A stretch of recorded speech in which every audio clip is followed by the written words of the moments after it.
Would you like to reach our film and TV review podcast audience? Do you have a product or service of interest to film and TV home consumers or followers of the entertainment industry? Have a film or show production to publicize? For affordable price plans for all budgets, get in touch and find out about our introductory advertising options. Reach our audience of film and TV viewers and visit our site contact page at filmandtvreview.com, or you can email us at business@filmandtvreview.com. Reach out today.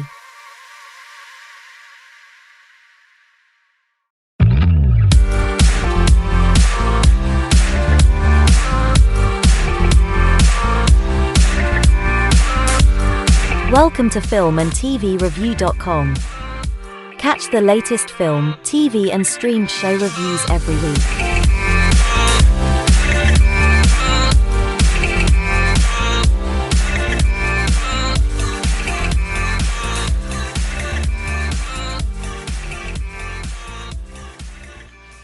The views and opinions expressed by the authors and those providing comments are theirs alone. They do not reflect the views, opinions or position of filmandtvreview.com or their respective parent companies or affiliates. Filmandtvreview.com makes no representations as to accuracy, completeness, correctness, suitability, or validity of any information in this program and is for entertainment purposes only. Episodes may contain adult humor and language. For full terms and conditions, see filmandtvreview.com.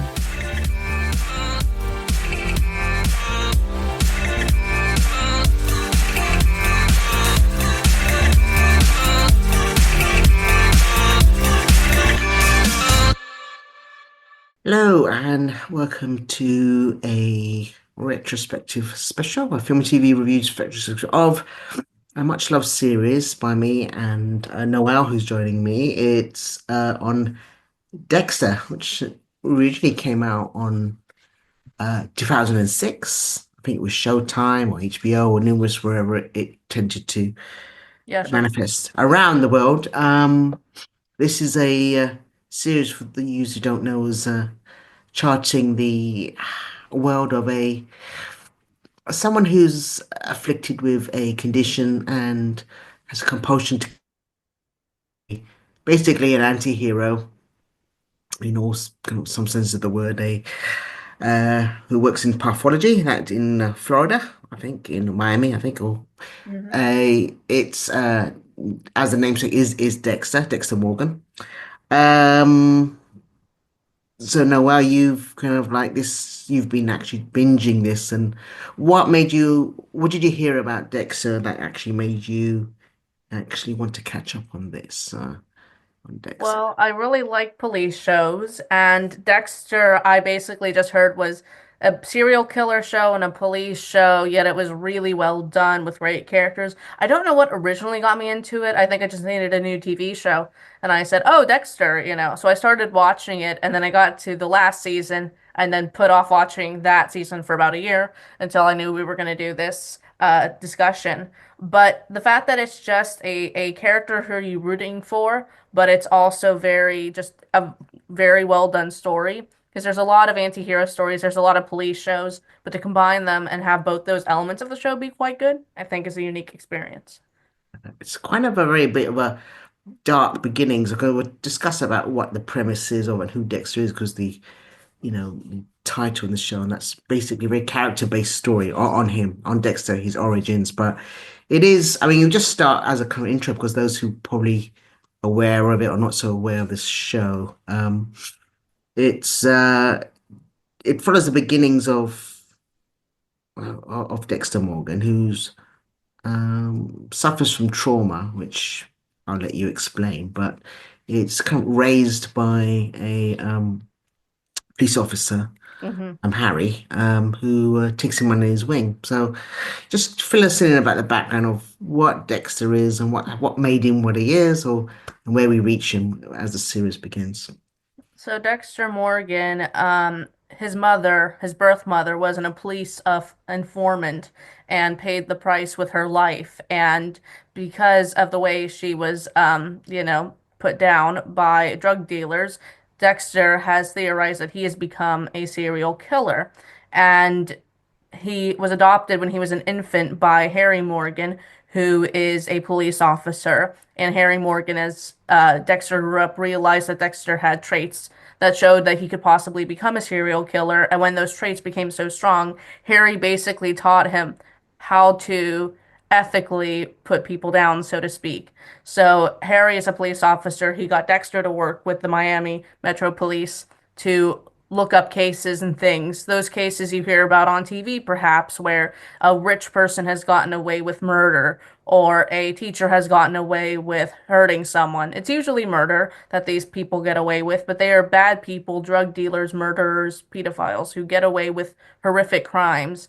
And there is usually proof that they did it, but are able to get away. And Dexter takes those people down and puts them away. And that is generally where we start with the show, where Dexter is finding people to kill, but these are people who definitely deserve it. These are people who will probably never go to jail for their crimes, but he will take care of them. So, Yeah. while maintaining a personal life, because Harry told him the most important thing to do is to look normal. So he has a girlfriend, he has hobbies and things like that. Very interesting. He kind of imparts Dexter with a code that he must actually to justify killing because he feel the one that separates him is that he will not go after normal. He has a compulsion, and whatever it is, it's going to manifest. So Harry manages the best of a bad situation by actually, well, follow this code. If you have to kill someone, then it will have to be, let's make sure it's a bad person or a good person in our code, and that i.e. that you will have to have proof. Go find your proof, have undeniable evidence that it's him or her, and then you can act upon it. But only then. So he becomes this kind of, for want of a better word, a kind of this nighttime vigilante, as long as he follows the code, or else he becomes exactly who he's hunting. So um, there's a lot of kind of like internal monologue with because he's speaking to us as audience, which gives us a very good first person perspective of what's going on in his mind, and that's what makes this very interesting that we start really going deep into it's not just a procedural story, it is a internal monologue as he's trying to fit in, deal with being a normal person or trying to have the persona of a normal person so people don't pick up on him. And like he'll have to bring donuts to his work colleagues. He doesn't understand. He knows this is a social norm for bonding, so that's what he does. Not that he understands it, but it's fitting in and camouflage. So it's very fascinating as we kind of actually get to like him because he's not as if there's any ego there. He's just trying to deal with his dark passenger, as it were. Yeah, and as the story goes on, you actually will root for him. I don't know how many spoilers we're going to get into, Yeah, but all of them. all of them wonderful. Well, there's a plot line where there is a child predator who is talking to his girlfriend's children and then is end up stalking the children. And he's like, don't do it again or things are going to get ugly. And that he ends up doing it again and Dexter ends up killing him. But it's like, I can guarantee most parents, if they knew a child predator was hunting their children, would want to do the same thing, you know? So you kind of root for him in that way. It's like he is doing even though it's technically the wrong thing, it's something a lot of people wish they could do, but he doesn't mind. The other thing that I think makes Dexter so interesting with the trying to fit in thing is if you didn't know he was a serial killer, you'd probably just think he is autistic or socially inept or something like that. But I think it's very sweet because he's never trying to hurt people's feelings or be rude to them. He doesn't understand, oh, this is hurtful or this is mean or people don't like this reaction. He's just trying to be nice and normal to people, even though he's technically a sociopath and wouldn't care about people's feelings. He's still nice to people, which I think makes all the difference, especially because most characters who are sociopathic or very smart or autistic come across as very rude and brass for no reason. He's the opposite. He tries, his hardest to be kind and loving to people. And I think that makes him, I think, a very good person, even though he has these, dark feelings and inner demons. Yeah, he's always, yeah, he can understand that sometimes he hurts people's feelings by not reacting as they expect him to, which because he kind of forms a kind of like a relationship with a girlfriend, or she has a son, and he's a very passive character because he lets them do the talking, he listens, he tries to give as an approximate response as he should. And again, he's giving a monologue to us, as in, maybe I should be doing this, and what can, and he starts to stop. I mean, he does feel things. He's not a total sociopath because He does feel things. he It's almost kind like of, he's been told he's a sociopath. yes, because I don't think he totally is. It's kind of a mixed psychology, and I don't know if it's even realistic, really, but it's kind of like he does care for them, and he feels, a warmth and a protection for them. So it's something that's probably psychologically hidden because as we get into his past, we see that he did actually probably witness his mum's murder by the drug cartel, who they did it in a huge, horrific manner. Very, that he kind of witnesses as a small child, along with which he later finds out, probably in the first season, that he has a brother who witnesses as well. And you see how those initial traumatic effects has probably generated who they are now. So now his brother comes does makes an appearance because he knows of him, and it's known as the ice truck killer. Killer. And a lot of these kind of like almost ape a lot of the killers in America during the historical figures who kind of like, oh, that's the MO of such and such and such that you would have seen in real life cases. So it's quite fascinating if you like crime and psychology, actually, because it's always learning new things. Yeah, one of the things I was going to say as well is people sometimes say that, oh, Dexter's unrealistic because the police never catch on to him. But then you learn, like, no offense to the police, but sometimes police solving rates are like 25%. So I do think it's completely normal, and they're focusing on so many cases and things. So I think for people to say, how did he not get caught? Not really, something that is unrealistic because they have so many things to juggle. They're not thinking about Dexter like we are. So, I think there's always kind of a nice kind of tension because he's always seems to be always on the verge of trying to cover up why he's hanging around doing detective work or around crime cases. Or some people are kind of like get hints that something's not right with him. One of these characters obviously is Dokes, he's the character you most love to hate because he is the opposite of Dexter, as in he's loud, aggressive, in your face, and but just instinctively does not like Dexter, and it's terrifying that he's just going to find out at any minute because he has his suspicions, and even from series one and two, it's like he's but it also makes it realistic because he just sees Dexter as like this very socially awkward person, and he's like, But I feel like I've met people like that in real life who are suspicious of people who are just socially awkward, and I don't think it's that unrealistic, that he's on to him, so to speak. But I like how everyone around him is basically like, Dokes, what are you doing? Like, grow up. That Dexter's a nice guy who's just a little awkward. Don't be rude. yeah, there's something instinctively that he just want to let go. Um, I think they always have these characters who come because he's such the more passive character, and he's even our point of view really to this show.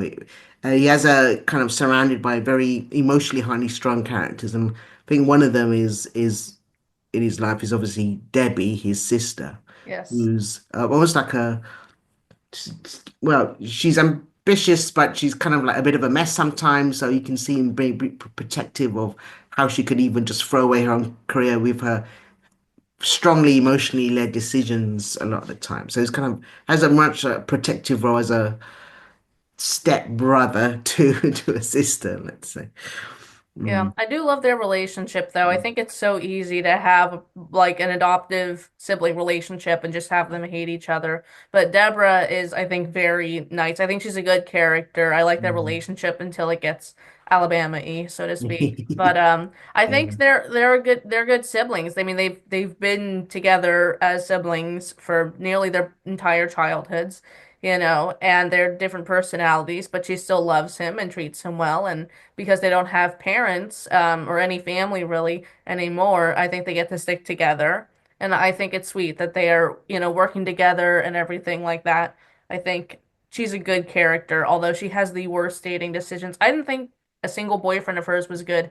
The men who were older than her father, the other guy that she dated, his name starts with an A.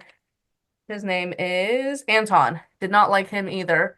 They need to Mm. give this woman better love interests, preferably those who are not her father's age. Yeah, she makes a lot of throughout the whole series. It's like who's going to be her disaster boyfriend of this? So when the first one she kicks off, it's basically the ice trucker It is seems to the be ice rock trying fella. to date her, and you find out he's actually actual serial killer on mass, and he's just doing that just to get to Dexter, and it's like a huge trauma for her dating life. But you're Yeah, right, she calls him Dexter out on this is the hey, you're acting like an ass, or you should really yeah. look after you've got a good relationship with your girlfriend here. Try and so as kind of a guidance, kind of like, hey, push, Help him be normal or yeah, be normal or respond a bit because she doesn't.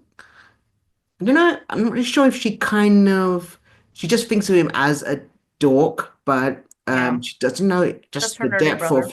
his kind of missing kind of social norms because he's even hiding it from her to an extent, but she must know he's not quite you know, uh, Um, well, the other thing I like socially about intelligent. Deb is that, what makes their relationship more unique is the fact that Harry spent a lot of time, their father spent a lot of time with Dexter, not a lot of time with her. And I think it'd be so easy for her to like dislike him for that, but she usually doesn't bring it up, which I think is quite nice.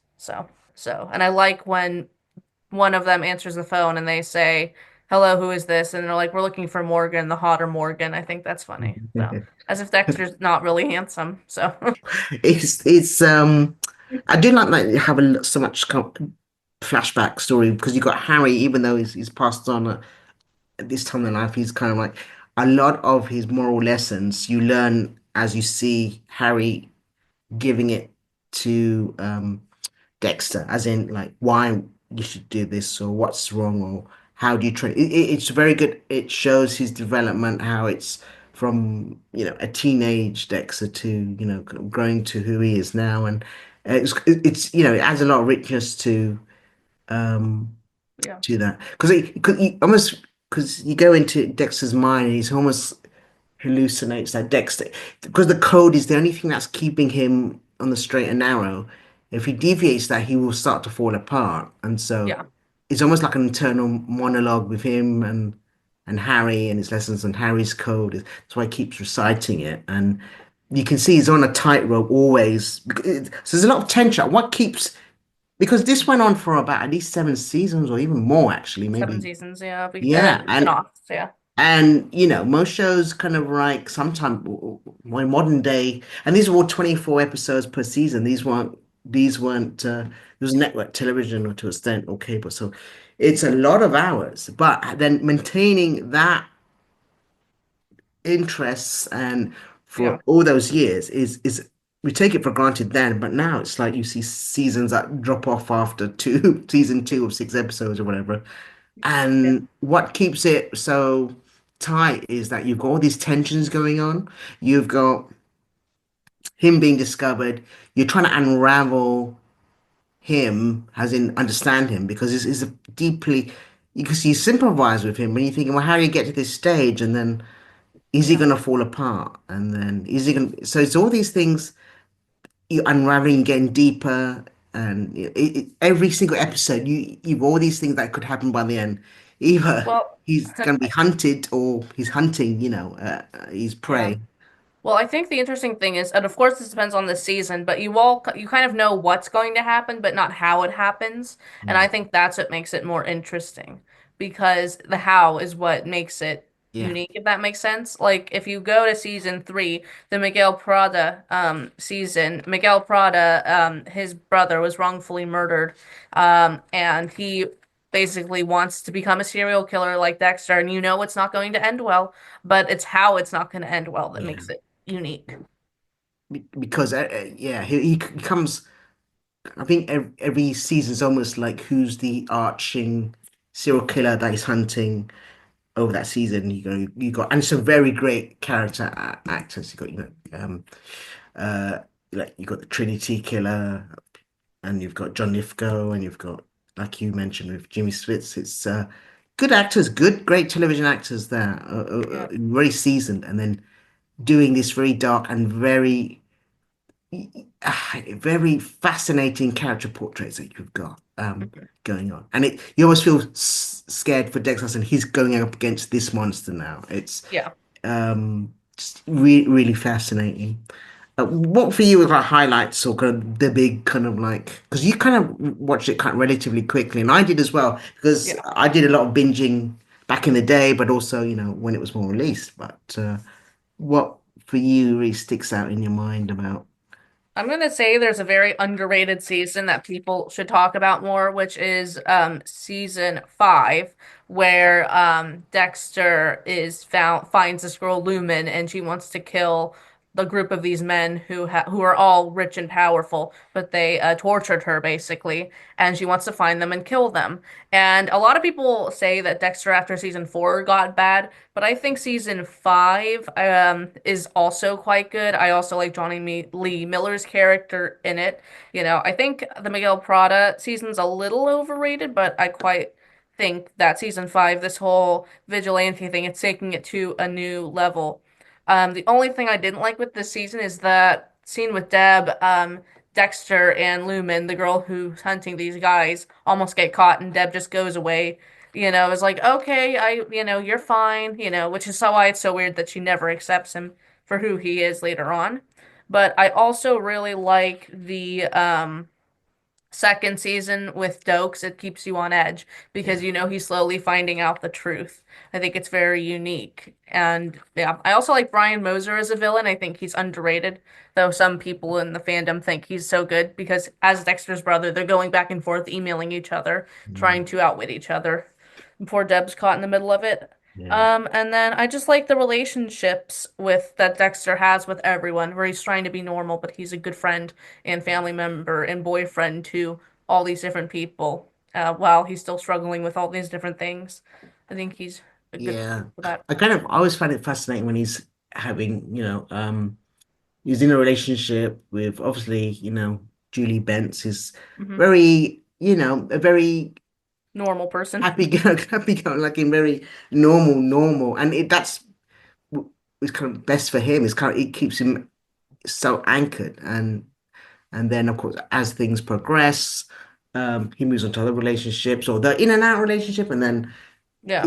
things are unfortunately pan out where she's becomes a victim as it were. But Indeed. it's I did like there was another relationship where there was a girlfriend who I think she was a bit of a arsonist and well they find Dexter kind of Oh like yeah, Lila or yeah, because she finds him kind of like fascinating and the kind of British like woman. Yes, has a kind Lila. of Yeah. like obsessive kind of like relationship with him and he's kind of like he kind of like yes I we are similar to a way but that internal monologue he's almost disgusted by them because they are killing because they don't have a code they seem to be Hmm. killing normal and at the end he can't quite uh, resolve that because he finds that, well, I'm sorry, but you're a bad person Person. Yeah. because you're killing just helpless victims. You shouldn't. That's what keeps me. It's almost this strange moral compass or line that he's got and they haven't.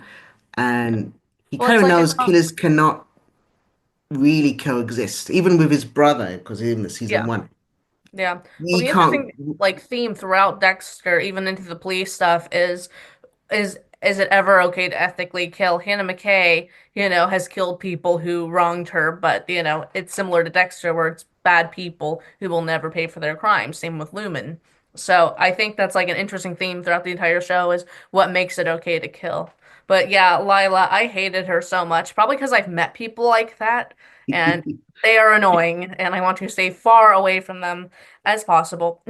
I kind of like that Dexter was found to be hot property by these ladies. It was great fan for towels. It's like, yay, because you kind of like, you feel like, hey, I want Dexter, I want him, to be, a winner. It's kind of like, it kind of actually does, because it went on for quite a while, it kind of like, it took on a lot of themes of, as you say, the vigilantism. And there's the bit where Mhm. of course, he has a son, or he's the adopted son from his first girlfriend, and of course she passes away. But then you could say what is a role model, and then he has this episode where he says, "Ah, I'm kind of like the Dark Avenger." So you've got this whole like Oh beginning this yeah, whole yeah, the superhero. superhero kind of persona, and he kind of like tries to absorb that a bit. It's like, yeah, maybe I am looking like, or maybe I'm like a superhero.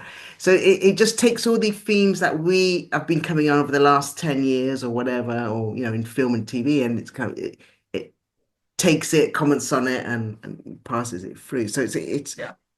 adds to its endless charm kind of thing. Well, he never thinks of himself as doing a good thing, even though a lot of the fan base would say that he, does do good things. I think that adds to his charm as he never thinks of himself as a hero or anything like that. Um, but my favorite scenes with his vigilantism in general are whenever someone threatens someone close to him, and especially like Julie Benz' character and her kids, because like if someone were to threaten one of the cops, they're cops, they can defend themselves.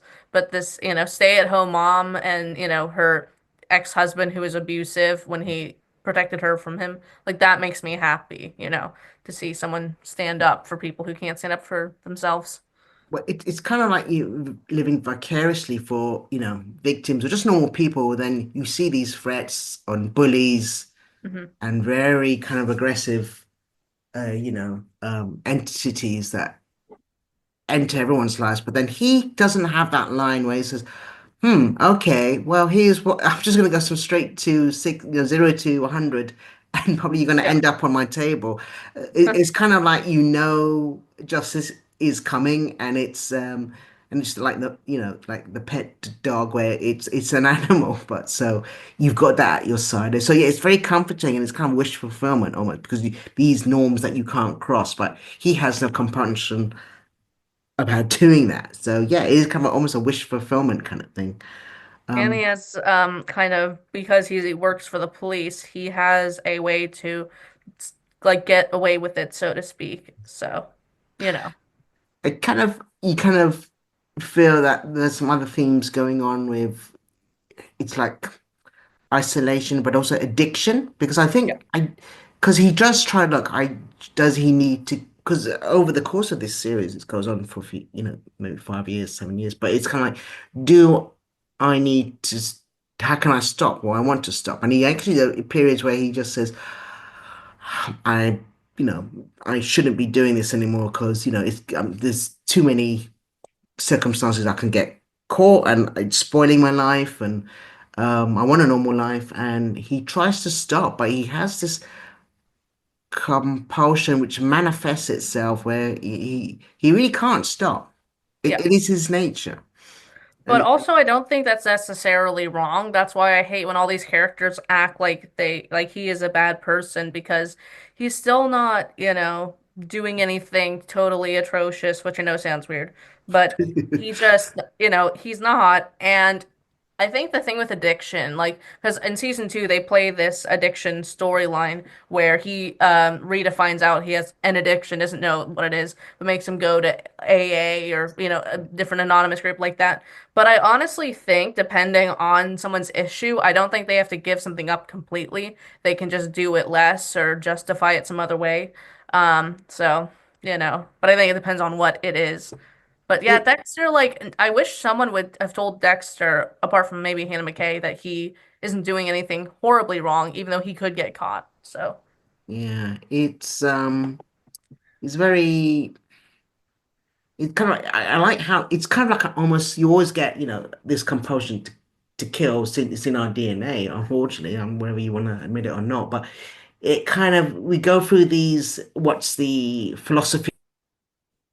Oh, well, he's a victim of this, or it's an Mhm. addiction, or and they put a label on, or you want to say, oh, it's a superhero. It's let's give it a name. Let's give it a call it so many different things as we go through the years. But it's still a constant thing. It's not, you try and Mhm. define it or pigeonhole it in one way or another. That's how we tend to like love labeling stuff or and stuff in psychology and so forth. But it's a constant that, everything doesn't really work. It doesn't really work because he is the person he is at the start is basically the person he is at the end.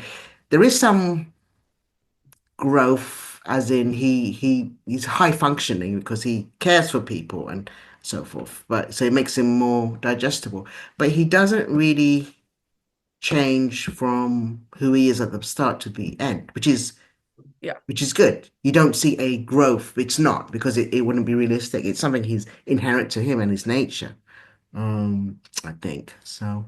So I Yeah. mean, Well, how did that's what you? makes him unique is it's like it's not just something he wants to do, it's like a compulsion. Mm, And when tries to take that away from him in season, I think it's at 6 or 7, it doesn't mm, go well. So, no, no, it kind makes of. me Yeah, he needs that structure yes. just to keep on that line of years. But it's the people around him start changing because they start discovering, and La Puerta is his boss, who kind of like starts unraveling and finding stuff, and so he gets boxed in slowly, which is part of this running tension that goes all the way because you don't know from episode to episode, from Yeah, season to season, is this the one where he's going to now be caught?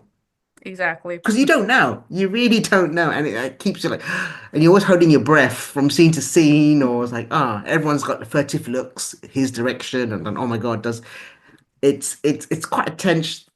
It's an episode where each episode in season is just full of internal tension on that, which makes it addictive viewing, Yeah. honestly. You Well, can pick also it when up if wherever. you were watching this when it was coming out, you wouldn't see that you had 3 more seasons or something versus when, I was watching it, I knew there were 7 seasons total. So, Yeah, so you kind of like know he kind of makes it, but you kind of like think, well, because you can almost watch them episodic because you don't, sometimes you can just pick up a episode, it will have this overarching yeah. big bad, let's say, or big killer, and then you'd have these other smaller cases in between episodic, and they all have a theme almost. It's like something about he's learning about himself, or he's pretty. In fact, it sounds a bit hoaxy, but it's all just done so well. How did you find then? I mean, as it, you know, towards the end when things start falling apart, which it's his relationship with his sister because I think she starts finding out, and because it's the beginning of the end at that point. Yeah.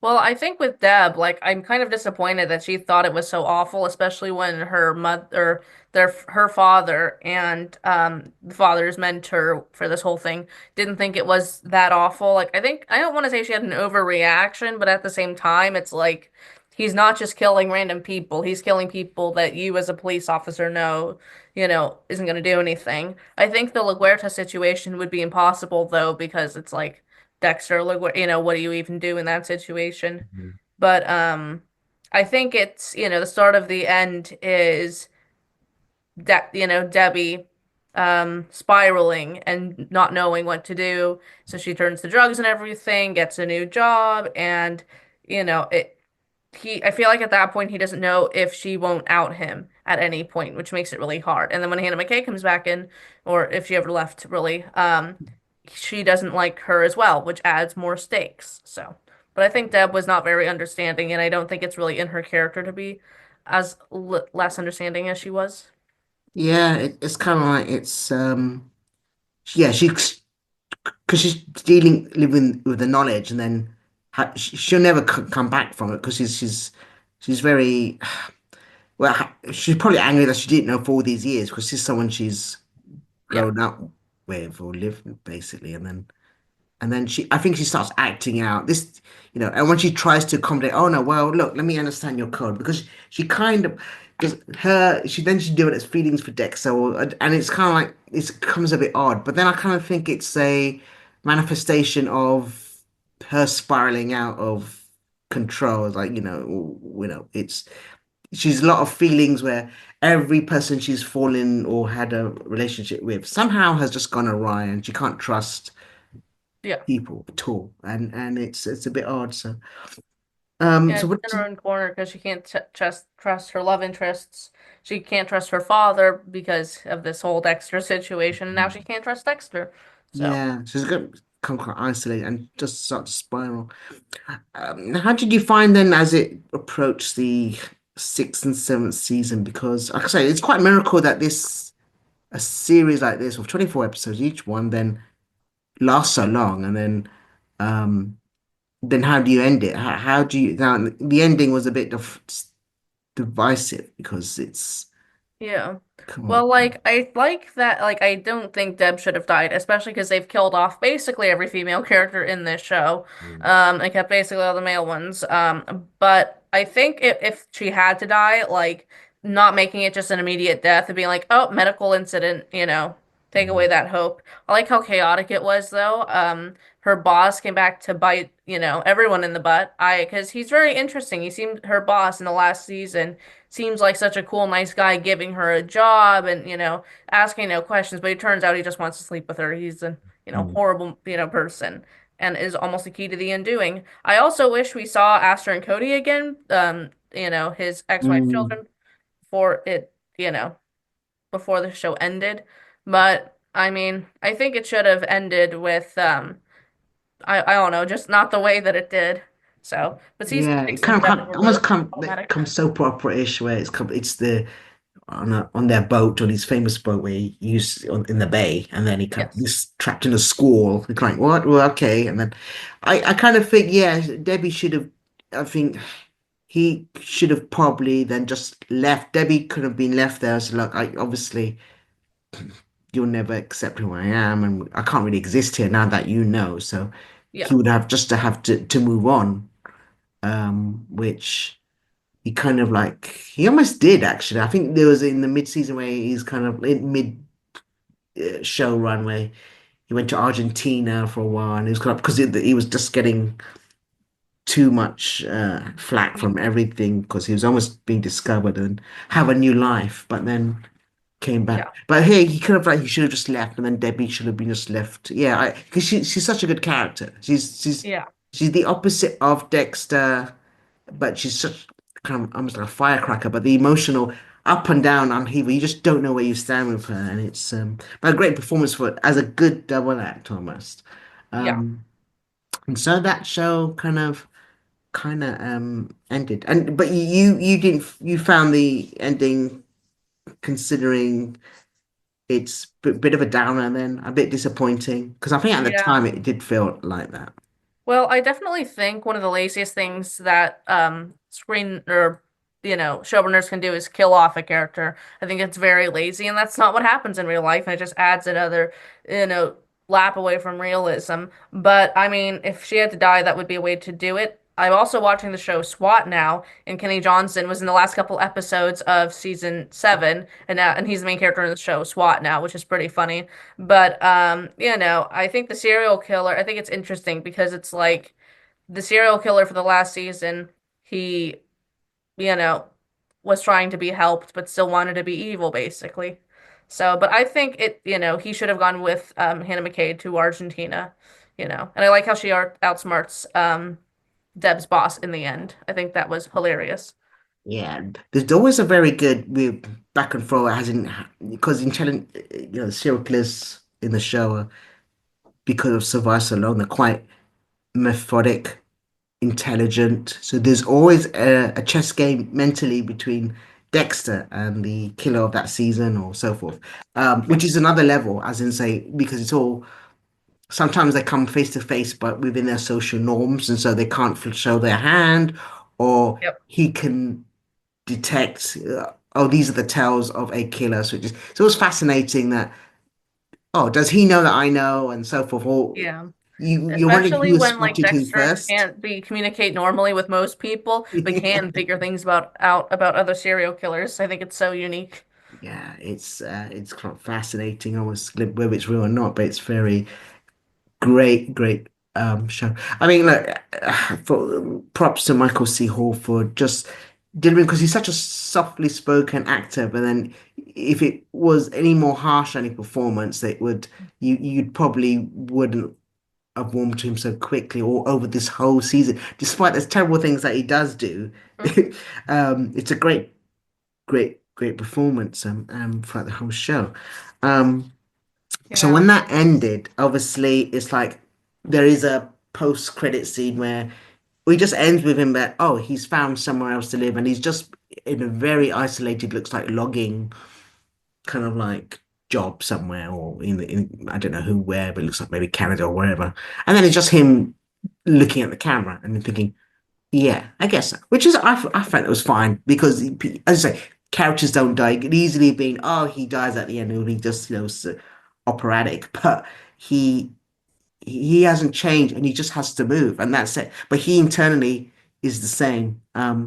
So after this, I now you didn't see, but I kind of like then saw New Blood, which picks Hmm. up kind of years afterwards, and that is a good show because it kind of shows how he has to have a new identity, moves to another community, integrates people like him and he hasn't really kind of like had the need to kill. He has other things to try and channel it, like Hmm. hunting and all that. But again, it's all fitting in a very much a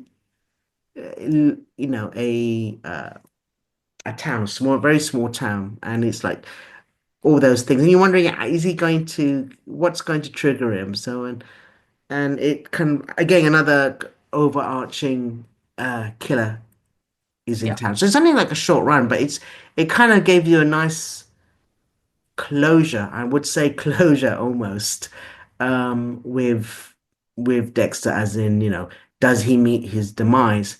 And maybe towards the end, it's kind of like very touch and go that maybe this is where he goes because I think his son comes to find him out eventually, and so this legacy he kind of thinks is always in the show.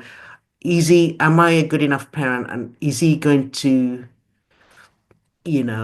pick up my bad parenting and end up like me for some reason. Kind of like he'll think how I am is going to turn him into me, and I don't want him to. So that show explores that, but I think it's the horror of his son and start to realize who he is and what Dexter does. So, and you think, okay, well that's the end of Dexter. You think there's a mortal wound, but I don't think this is so because after that, we have what? Original Sin, which Yes. I think I've seen an episode, and you have kind of the early. It's kind of like He's a it teenager. begins Yeah. with a kind of like voiceover. Um, the whole of your life flashes before your eyes if you're towards the end, and so this is kind of a series at the young Dexter, which Yeah. not that we needed it, but it for what it is. It's nicely done. It's okay. I've seen one or two episodes of it. It's okay. And you think, well, yeah, I'm sure that's a nice way to end Dexter, like, Well, it's bringing well, the characters back, I think, which is quite good. So, yes, all the ones are in their younger form, or the ones who, a lot of them are definitely him, Debbie, some of the police force, Harry, or is there played by yeah. um famous actor, forgot his name, Well, but especially like with Harry, we only saw Harry from Dexter's point of view, and because he's a mm, protagonist, you don't know if he's a reliable protagonist, which I think makes yeah. it interesting as well. So, Well, I mean, yes. But I think there is much love for this character. And I think even the networks know it and the audience know it because it's always been a war. Because I think there will be another series. Maybe it's not the end of Dexter. This character refuses to die. But I yeah, think it's been announced that there will be another series picking up maybe after he awakens, let's say, from a mortal wound. So which is interesting. Yeah, it's a character that I think if you haven't caught this series, it is a it will you will binge it. It is one of the most bingeable series, and we're talking long episodes here, long one here. But yeah, everyone's quite fascinating. yeah. It's, Mhm. I think, a really good show, especially the first 5 seasons. I highly recommend it if you like either police shows or, mysteries or thrillers. I think it's worth it. So, Yeah. Well, okay. Well, thanks for that. I think, yeah, I mean, both got huge thumbs up and recommendations for this series. Well, I say the Noel for joining me. Tonight's the night, so I'm going to step out, and who knows what activities I'll get up to. But um, I will. Thanks for joining me, and for you at home, see you next time. We hope you enjoyed this film and TV review.com episode. Catch the latest film and TV reviews, together with regular episode content from the world of film and TV every week. See you soon. Would you like to reach our film and TV review podcast audience? Do you have a product or service of interest to film and TV home consumers or followers of the entertainment industry? Have a film or show production to publicize? For affordable price plans for all budgets, get in touch and find out about our introductory advertising options. Reach our audience of film and TV viewers and visit our site contact page at filmandtvreview.com, or you can email us at business@filmandtvreview.com. Reach out today.